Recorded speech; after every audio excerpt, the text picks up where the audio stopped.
Hey everyone, Kevin Lewis here with Home Life Benchmark Titus, and it's time for your June 2021 Fraser Valley Real Estate Market Update.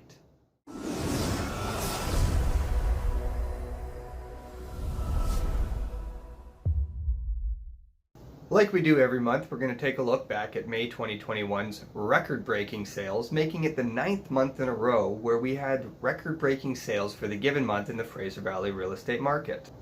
May 2021 saw a 267% increase in the total number of sales compared to May 2020. Now, of course, we have to take into account that May 2020 was right at the very beginning of the pandemic, and April and May 2020, the market basically halted to a complete stop, which is part of the reason why we're in the craziness of the market we're currently in.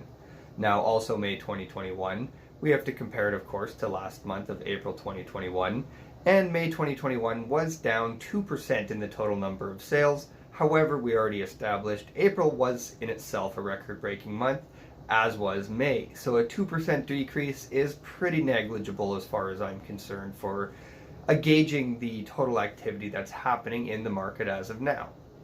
While sales are still happening at a very, very high clip, we are starting to see the market ease a little bit for buyers. And what I mean by ease is things are taking a few days longer than they used to. Multiple offers aren't going to be 20 offers you're competing with on most homes, whereas it'll be more likely 4 or 5 different competing offers, again depending on the type of home, the area, the neighborhood, everything the same it would be in any type of market. Some homes are going to have more interest than others.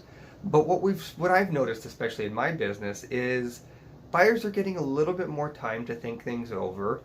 More and more deals are being done with subjects, and I'm just going to brag a little bit here myself. With 16 offers that I've had accepted in the last couple months, every single one of them, for my buyers I should say, every single one of them has been with subjects. I don't think most realtors can say that, and I'm quite proud of that, so I do want to plug myself a little bit there.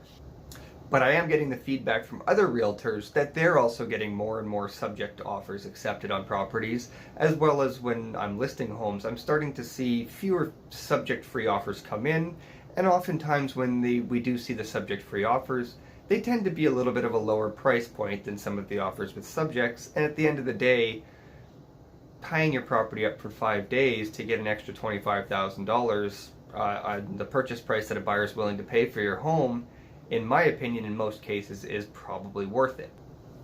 But I think what we've also started to see a little bit with the market slowing, as I say, and I want to make it very clear, when I say the market's slowing, I do not mean that the market has slowed down. Like I said, last month, 20 kilometers an hour, less than 200 kilometers an hour is still 180, which is still blazing fast, which is where we're at now compared to maybe March 2021. So the market's not slow. I just want to make that very clear. It's just a little bit slower and a little less hectic than it was. And that's probably a collective of becoming the new norm. Agents are now more accepting of the way that the market has been moving and that we have to act quickly. And a lot of the buyers that were subject-free buyers, cash buyers, a lot of them have already purchased their home, and we're left with the buyers who were already putting in subject offers and losing to those subject-free offers. Those tend to be a lot of the buyers that are, I don't want to say left over, but still left looking in this market right now. Of course, there's new buyers coming in all the time, as there would be in any kind of market, and some of them are going to have the ability to throw cash at a property. But in general, I think we're starting to see more buyers that are only willing to go into contracts with subjects on their offers, which in my opinion is the right way to do things, as you want to make sure you're completely protected in any of your interests. And we've seen this happen before, especially back in 2017 when multiple offers and subject-free offers were the norm there.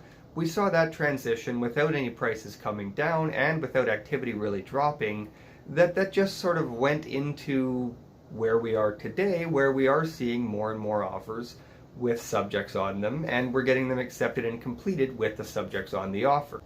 Now, contrary to that, or in addition to that, depending on the perspective you want to look at things, May 2021 actually saw 22% fewer new listings than April 2021, which would make you think that we would start be shifting back towards more of a seller's market, as there's less new inventory coming onto the market in May than there was in April. However, when the sentiment of buyers is changing and shifting, as we just talked about, where more and more buyers, or fewer buyers, I should say, are willing to go subject free on things, the whole narrative of the market starts to shift, despite the fact that we're seeing fewer new listings in May than we saw in April, which, from a purely statistical standpoint, should mean that we're getting to a seller's market and we should be seeing prices rise more sharply than we did in April. However, as the whole market works together, it's a giant ecosystem of all these different moving parts, and when the overall sentiment changes for this to be the new norm of the type of market, everybody from realtors to buyers to mortgages to appraisers, everybody's adapting their businesses to this new market, and things are becoming more normal through our adaptation and through experience of dealing with this kind of market. And I think that's where we're at as far as the market goes today, still breaking record number of sales, but not feeling quite as chaotic as we did 2 months ago. From April 2021 to May 2021, we saw an average of about 2.3% price increase across the board. Now that's of course to be expected in most April to May markets, as the springtime is when prices generally increase the most. However, that increase was less than March to April, which you would think in a normal market it wouldn't be. But like we just talked about, the overall feel of the market is becoming much less chaotic as we're all getting used to this type of market. And I think that's what's leading us into here, despite the fact that we do have a little bit fewer listings to choose from. I think we're going to see prices stabilize over the next few months. Now, speaking of the next few months, I think these are going to be a couple of crucial months to figure out what happens in the short term versus the long term. I think overall what we're going to get into is pretty much price stabilization by next winter. It's going to be a difference between whether we see a more typical summer where we start to see less listings come up as people want to enjoy the weather and enjoy their homes rather than have their homes listed on sale and trying to make a move last minute in the end of summer kind of thing. We typically see the sellers that are thinking about things right now end up listing in September, October in the fall market, which is our second busiest market of the year compared to spring. Now, what we have to keep in mind is the easing of restrictions due to the pandemic. Is that going to cause more sellers to get on the market in the summertime that were all hesitant over the last several months, or last year basically, due to the pandemic? Are we going to start to see some of those sellers come out and join in and add to our inventory levels, which would, if they come at a high enough level, would likely stabilize our prices right now, and we would still see a lot of activity over the summer, a lot of sales happening, most likely go into a whole year of record-breaking sales. But I think we would see less chaos this summer if we do have those listings come out, due to the restrictions being eased and more of us becoming vaccinated and the pandemic becoming less of an issue. However, if we see a traditional summer, which a traditional summer is usually just slower than spring and fall, but busier than a winter, we might see a very busy and chaotic fall as more homes come on the market then, and prices may increase over the summertime if we have a lack of inventory and we start to drain that inventory that we've built up over the last several months. If this was to be the case, I think we would see prices rise maybe 3-4% month to month over the next couple of months. If the new inventory levels are low enough, we would likely see those price increases, only to see them possibly correct by next winter, next fall kind of thing, next winter, next spring kind of thing. They may correct back down and then go up a normal spring in 2022. Or we may see prices just go up and the activity could stay, and we could see a new norm for prices to be increased about 3 or 4% higher than they are today coming into the fall, and sustain that activity levels right through to winter, keeping the prices up over the next several months. Either of those situations, I find it pretty unlikely to see that if there's going to be a price correction in the near future, I don't think it will be in 2021 unless it's the very tail end in winter.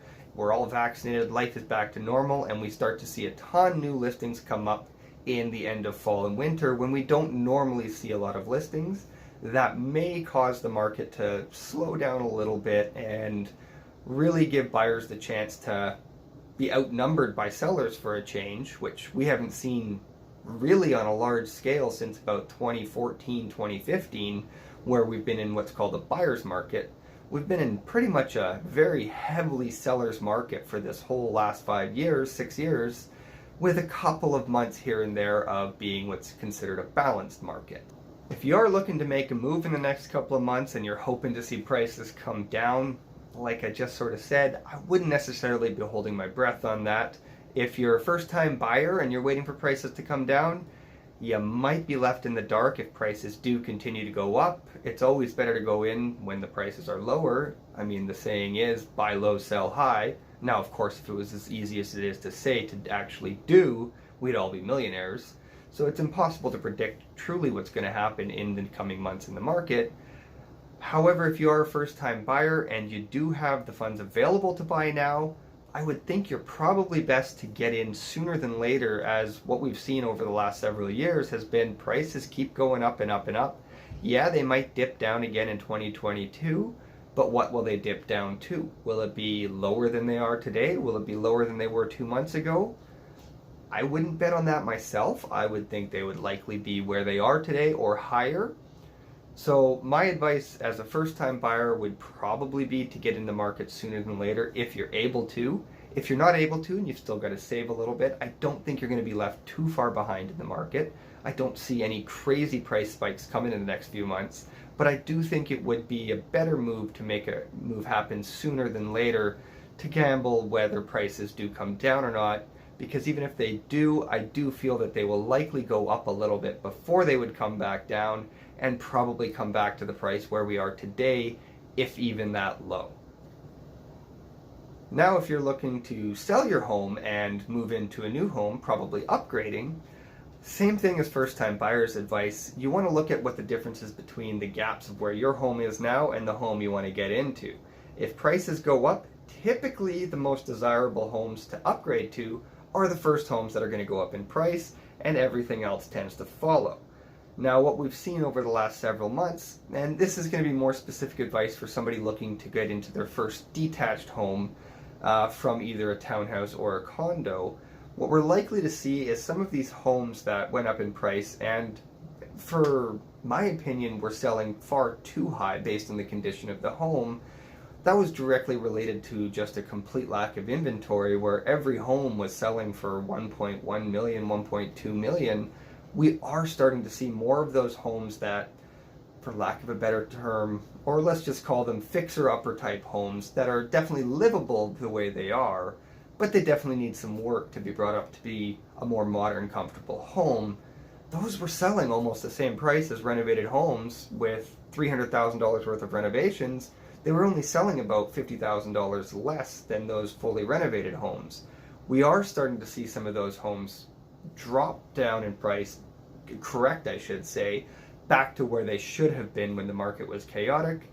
However, when the market goes in absolute chaos like we've been in, we can't look at true facts of some of these types of homes versus some other types of homes, because the inventory is just not there, and we don't know the situations that many of those buyers who bought those homes, maybe they already sold and they needed to get into something and that was all that was left they could afford, and they got into multiple offers and had to drive that price up higher than the home was actually worth.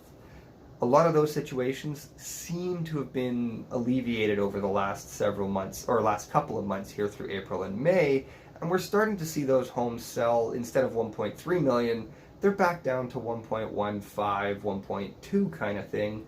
So that is definitely good news for buyers looking to get into their first single-family home. Now, if you have a very desirable, well-renovated single-family home, we haven't seen any price drops in those in the last couple of months. You're still going to get max dollar for your home. Maybe you don't go 20 offers, multiple offers, but everything's in perspective. Because if you had it sold in February and had 30 offers on your home, you might have got 1.25 for your home. However, now you might get 2 offers, but we're probably going to list that same home that would have sold in February for 1.25. We're probably going to list it now for about 1.3, 1.325, and you're very likely to sell right at that number, and depending how desirable and where your home is located, maybe a smidge above that. So you're still getting more money for your home than you would have in February. It's just a little less exciting, we could say, in comparison to the chaos of the market. A lot of home buyer or sellers are expecting this chaos, and 1 week on the market, 100 showings, 30 offers come in. At the end of the day, it doesn't matter how many offers we have come in if we get strong offers on the home. And if we can get multiple offers on any property in 1 week, we know we're doing pretty well on the property. Whether you're looking to buy or sell, or just thinking about things maybe a year out kind of thing, definitely feel free to get in touch today. I don't think it's ever too early to start planning things. If you're a first-time buyer, I've worked with first-time buyers 4 years out from them making their actual purchase to get the ball rolling, to get the information going, and it just creates a less stressful environment once you are ready to make that purchase happen, as you've already got 4 years of education into the market and how things work through our conversations over time, as well as watching the market and seeing what prices do and the trends over time. You get to develop a little bit more knowledge on the market, sort of in the back of your mind, that you wouldn't really realize that you're developing this knowledge. That does make things much less stressful. So I think it's always prudent that you get in touch sooner than later. It's never too early to start your plans to make your next move happen. So feel free to give me a call today, 604-218-5635. Leave me a comment below, send me a text, send me an email, whichever way you want to get in touch. I always look forward to hearing from you, and I can't wait to hear your plans.